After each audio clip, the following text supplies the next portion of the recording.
به نام خدا. سلام دوستان عزیزم، وقتتون بخیر باشه. پادکست صدای سکوت امروز رو با کتابی زیبا و جذاب شروع می‌کنیم. ازدواج موفق، نویسنده فاطمه شعیبی که انتشارش سال 1392 بوده. این کتاب به صورت الکترونیکی چاپ شده و رایگان هستش و میتونین با نام همین نویسنده این کتاب رو دانلود کنید. از فصل‌های متنوعی تشکیل شده.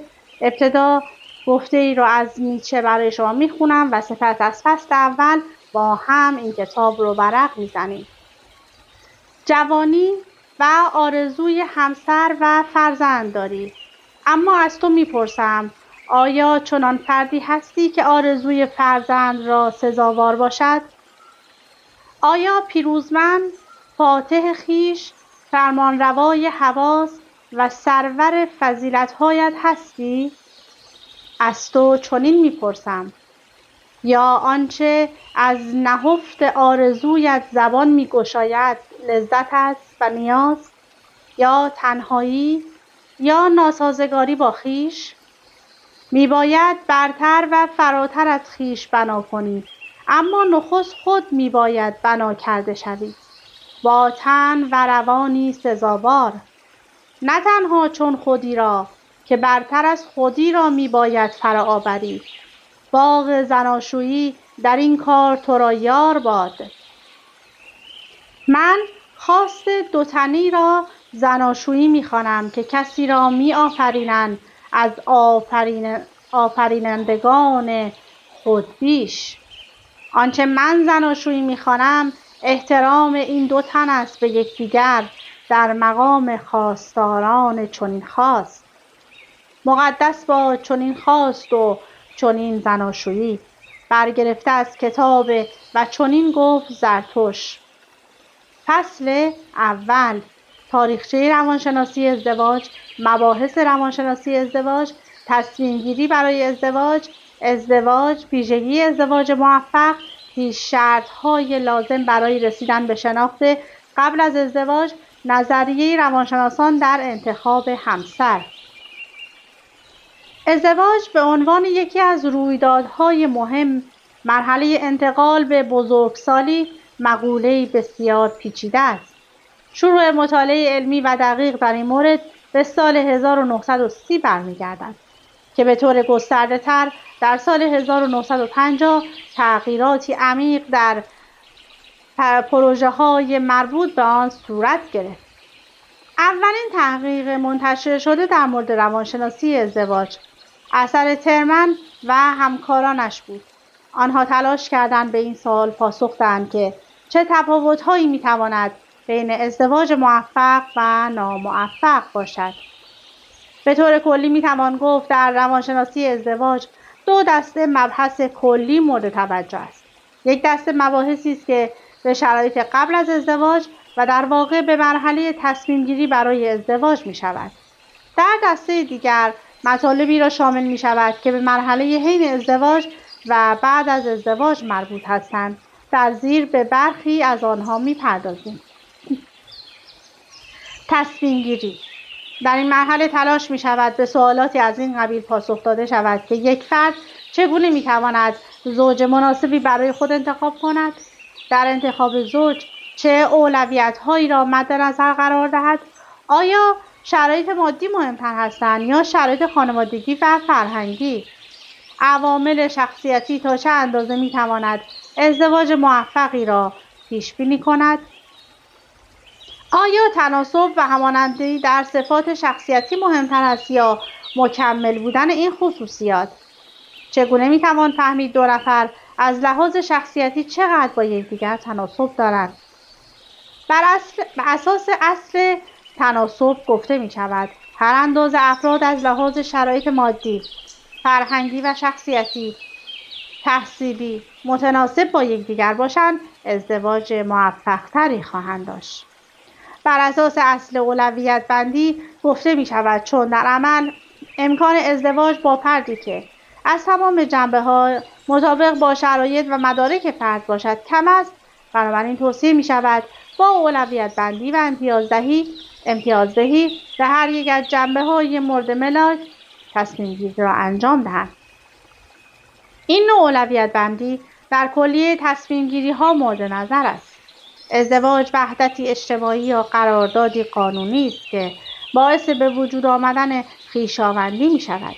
ازدواج یا پیوند زناشویی پیوندی آیینی است که طی احکام یا رسومی خاص بین زن و مرد در فرهنگ‌ها و کشورهای مختلف برقرار می شود تا به تشکیل خانواده منجر گردد و غالباً توسط مراسم عروسی رسمی می شود که به آن زناشویی هم گفته می شود. معمولاً عمل ازدواج باعث به وجود آمدن هنجار یا الزامات قانونی می شود. ویژگی ازدواج موفق. حتما شما هم شنیده اید که میگویند ازدواج یک ریسک است. هرچقدر هم قبل از ازدواج محتاط باشید و همه جوانب را بسنجید، باز هم معلوم نیست نتیجه آن ازدواج موفقی باشد. اما روانشناسان و مشاوران خانواده این نظریه را تایید نمی‌کنند و معیارهای یک ازدواج موفق را پلی برای داشتن یک زندگی موفق می‌دانند. ازدواج موفق به یک انتخاب صحیح و با تدبیر برمیگردد. ازدواج موفق اتفاقی نیست. باید برای خوشبختی برنامه بریزید و در مسیر این برنامه حرکت کنید. اگر قرار است یک زندگی ایدئال داشته باشید، نمی‌توانید به حداقل‌ها قانع شوید.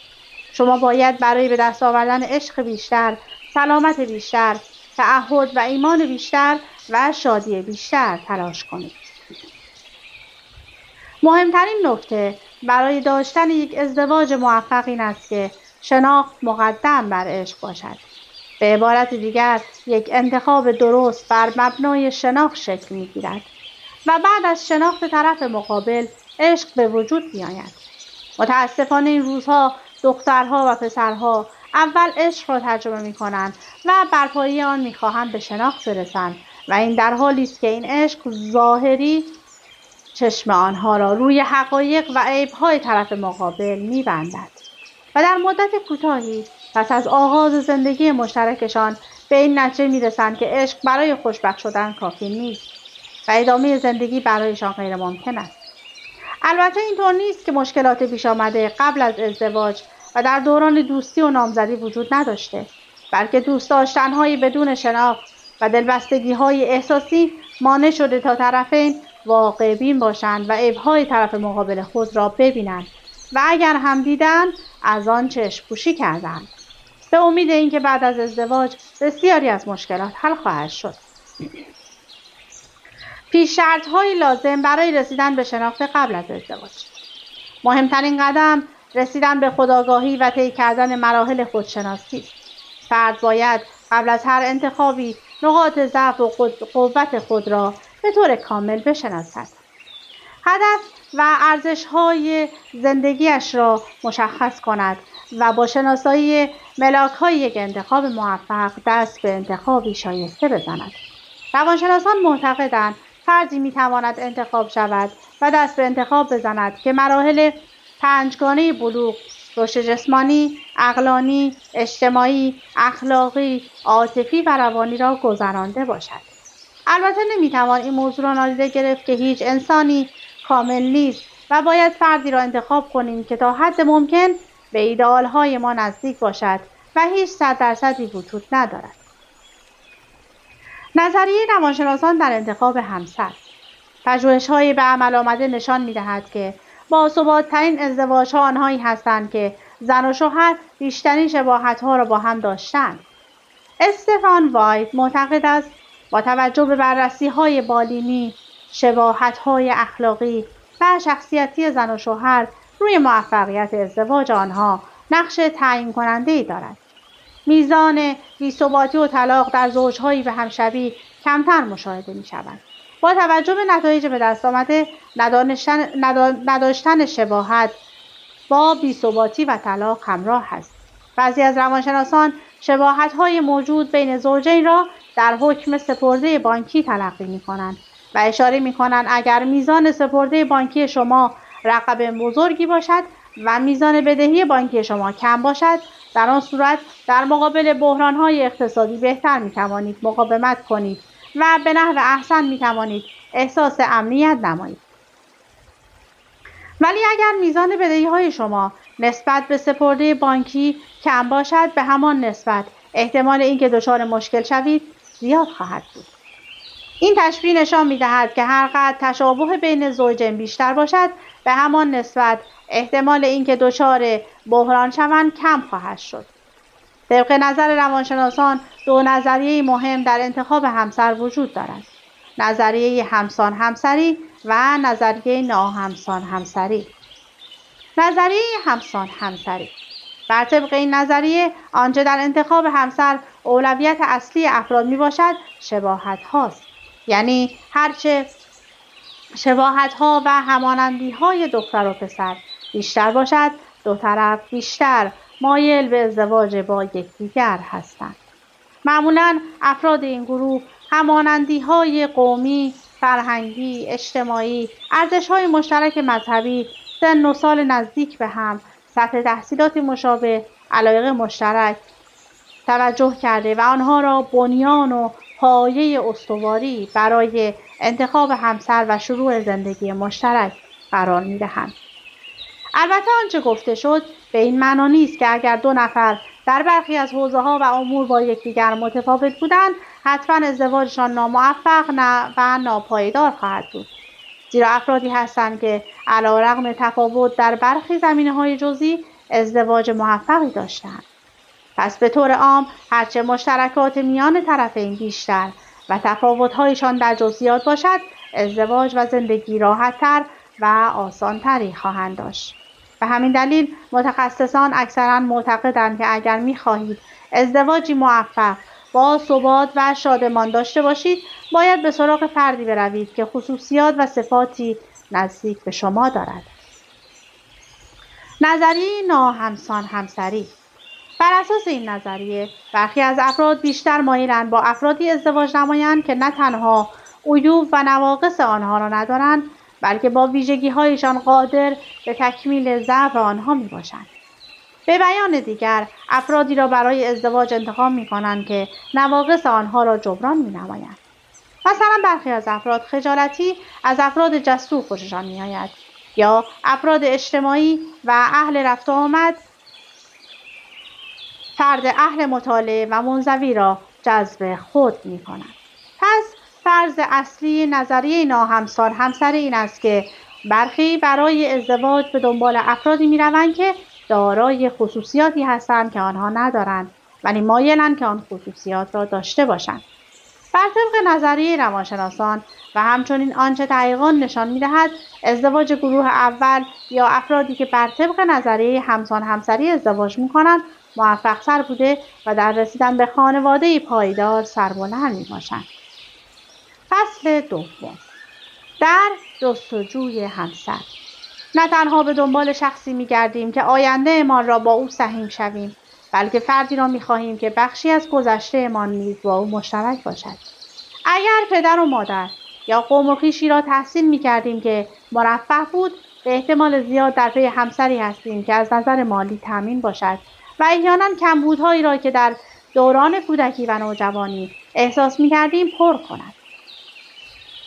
اگر احساس می‌کنید که دوران کودکی و نوجوانیتان بیش از حد جدی بوده است و خواهان شادی و خنده بودید، احتمالاً خواهان همسری هستید که شما را سرگرم کند و بخنداند. پاسخ‌های شما به پرسش‌های مربوط به گذشته مهم هستند، زیرا موجب می‌شوند تا بتوانید وضعیت‌هایی نشاط‌آور و دردآور زندگیتان را تشخیص دهید. با گفتگو درباره این رویدادها می‌توانید تصمیم بگیرید که برای ایجاد یک زندگی خانوادگی شادمان چه اقداماتی باید انجام دهید. به هنگام مرور پاسخ‌هایتان نکات زیر را به یاد داشته باشید. اگر بیشتر پاسخ‌هایتان مثبت و شاد است، با گذشته‌تان در صلح هستید و احتمالاً خواستار زندگی مشترکی هستید، شبیه به فضایی که در آن بزرگ شدید. چنانچه کل پاسخ‌هایتان منفی باشد، احتمال ناراحتی یا خشمی را از گذشته با خود هم می‌کنید. درباره شیوه‌های رفع این خشم گفتگو کنید و ببینید به عقیده شما این آزردگی چه تأثیری بر انتظارات شما از زندگی زناشویی می‌تواند داشته باشد. یا مثلا وقتی از شما پرسیده شد که دوست دارید زندگیتان شبیه به زندگی چه افرادی باشد، آیا شما و نامزدتان یک زوج واقعی را مثال زدید یا شخصیت‌های یک فیلم را؟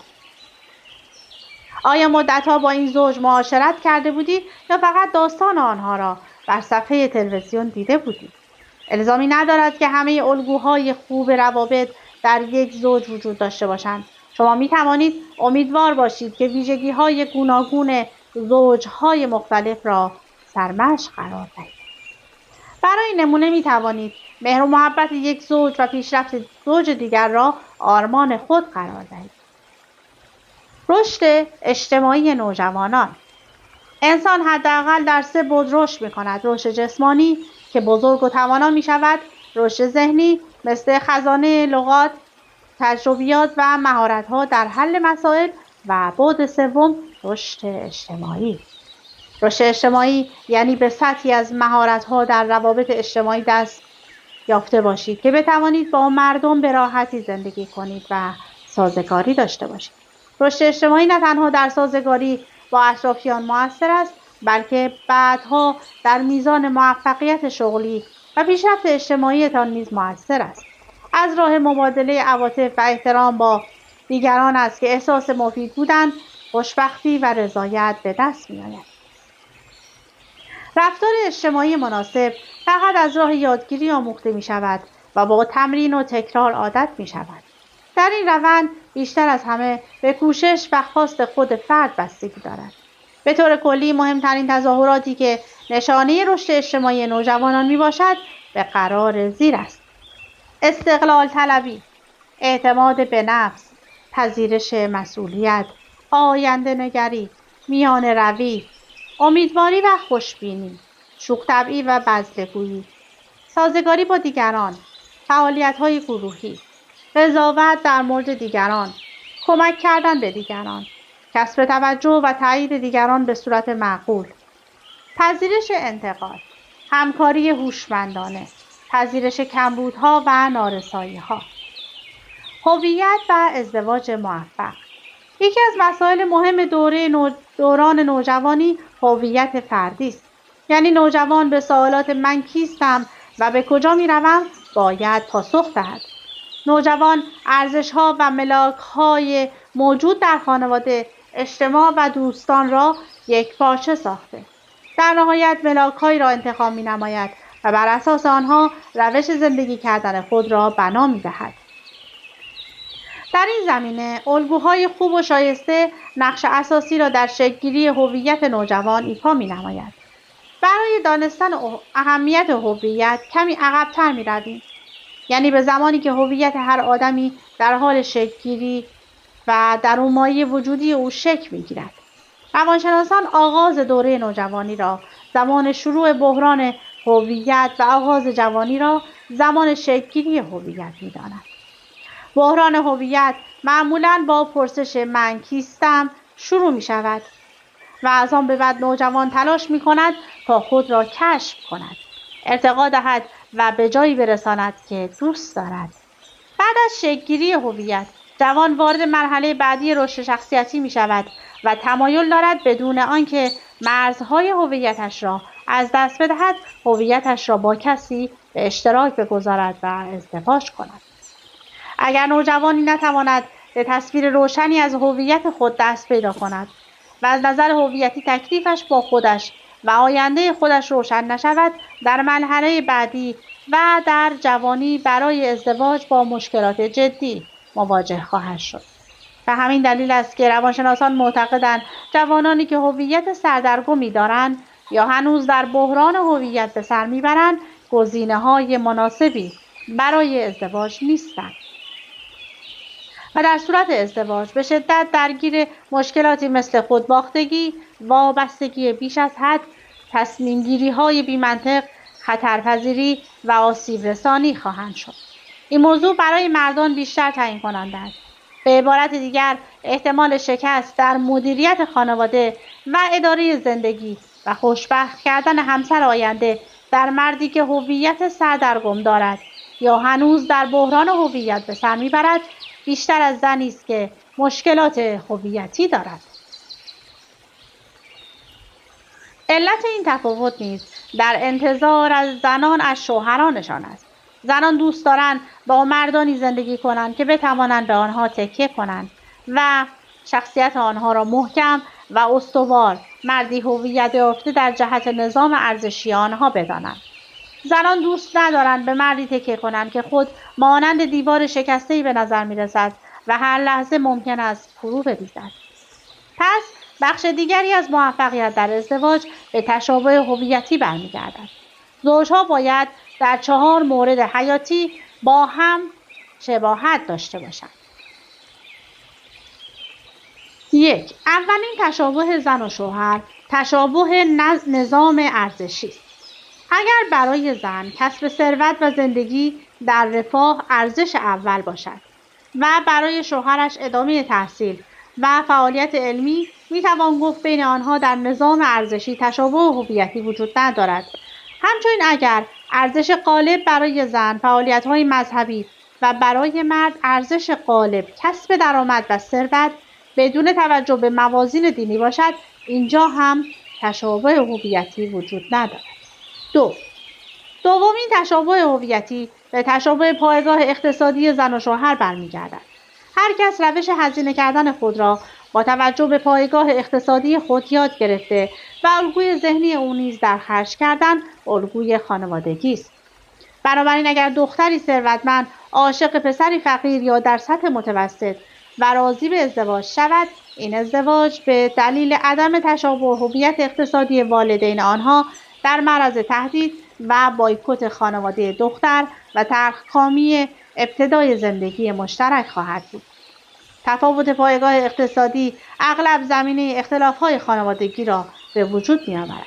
شک و شبهه نظر داشتن به پول خانواده همسر و نیز عدم امکان خرج کردن پا به پای خانواده همسر پولدار از مواردی است که معمولاً به چشم می‌خورد.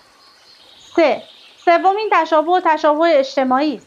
مشابهت سطح تحصیلات زن و شوهر یکی از شاخص‌های تشابه هویت اجتماعی است.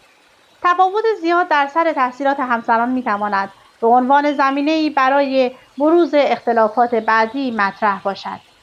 در این زمینه نیز مردان دوست ندارند از نظر تحصیلات پایین‌تر از همسرانشان باشند. اغلب ازدواج دانشجویان با یکدیگر در این زمینه شانس موفقیت بیشتری را نشان می‌دهد. آمارهای غیررسمی حاکی از جدایی‌های بسیار اندک ازدواج‌های دانشجویی در مقایسه با ازدواج‌های دیگر جامعه است. 4. چهارمین شاخص تشابه هویتی را می‌توان در تشابه فرهنگی دانست.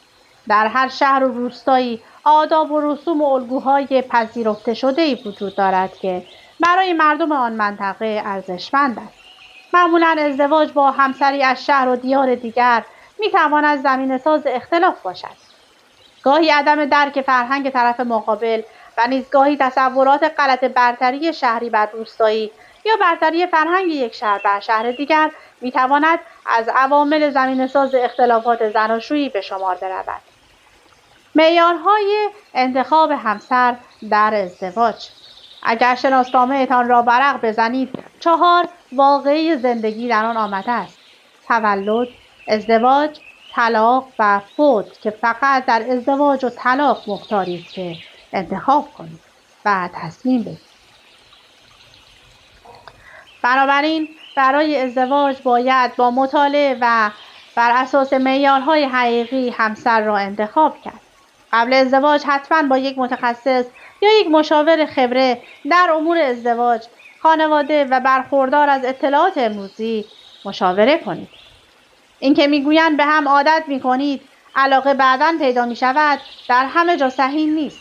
زمانی علاقه بعداً پیدا میشود که پایه و اساس ازدواج بر معیارهای عقلانی استوار شده باشد.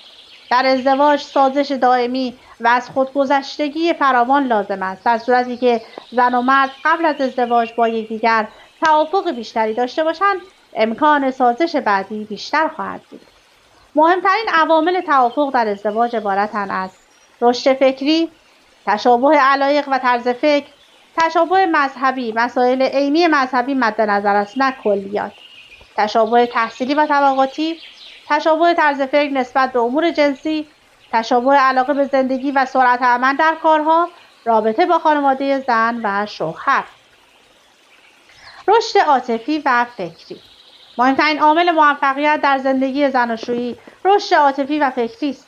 البته واضح است که درجه رشد عاطفی و فکری تنها بستگی به سن ندارد، بلکه سن روانی، اجتماعی و عاطفی و سن جسمانی همه از عوامل مؤثر رشد فکری است. یکی از مهمترین عوامل رشد مقدار و چگونگی رشد عاطفی است.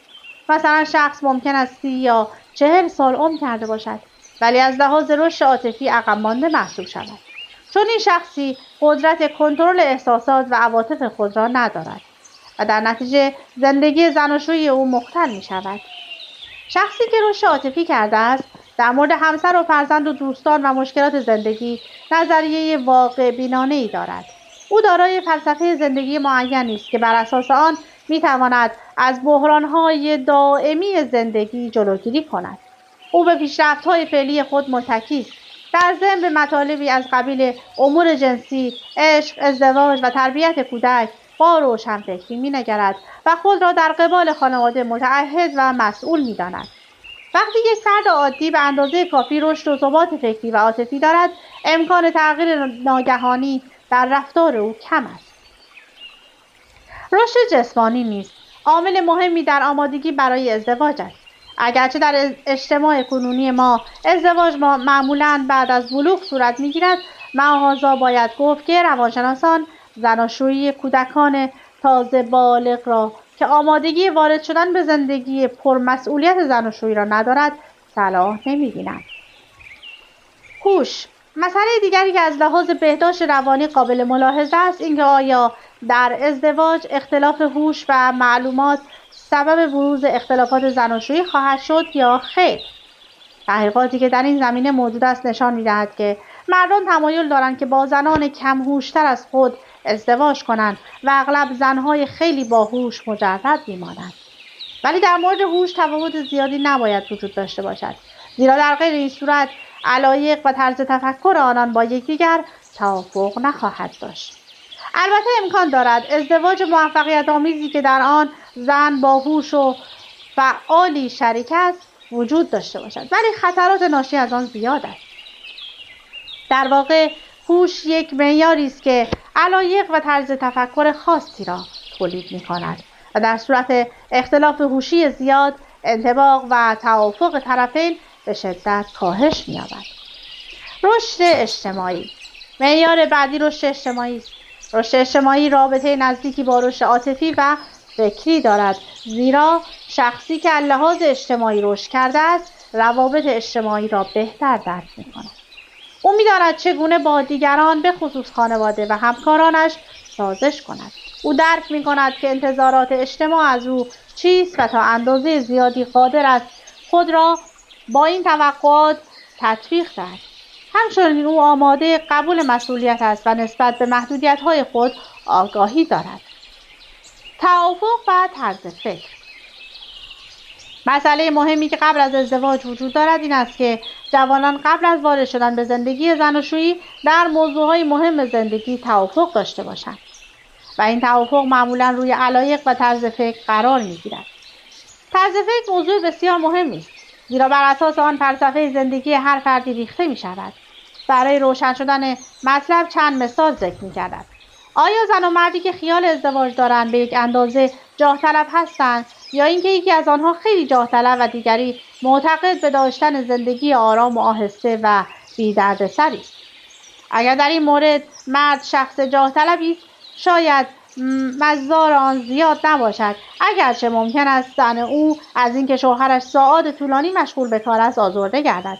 ولی اگر زن بی اندازه جاه طلب باشد سعی خواهد کرد تا شوهر راحت طلب و تنبل خود را به اصرار و پافشاری به کار بکشد و او را مجبور به پذیرفتن مشاغلی کند که از عهده استعداد و علاقه‌اش خارج است و این وضع با موفقیت و خوشبختی زناشویی تبعیض ندارد. علایق رابطه نزدیکی با طرز تفکر دارد و شامل فعالیت‌های متعدد روزانه از قبیل رفتن به سینما، تئاتر، کنسرت، گوش دادن به رادیو و تماشای تلویزیون، خواندن کتاب، رفتن به مهمانی، سخنرانی ها و امثال آن می‌گردد. البته نباید انتظار داشت که زن و شوهر در همه این علایق با یکدیگر توافق داشته باشند، ولی برای سعادت خانواده توافق کلی در قسمتی عمده‌ای از علایق ضرورت دارد. تا نظریات سیاسی، قضاوت و عقاید مذهبی ما رسیدیم و وایس بیشتر از این به من اجازه نمیده که از این کتاب رو برای شما بخونم.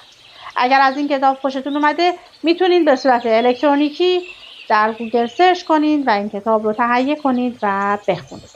از اینکه با من همراه بودید سپاسگزارم. تا وایس بعدی، خدا نگهدارتون.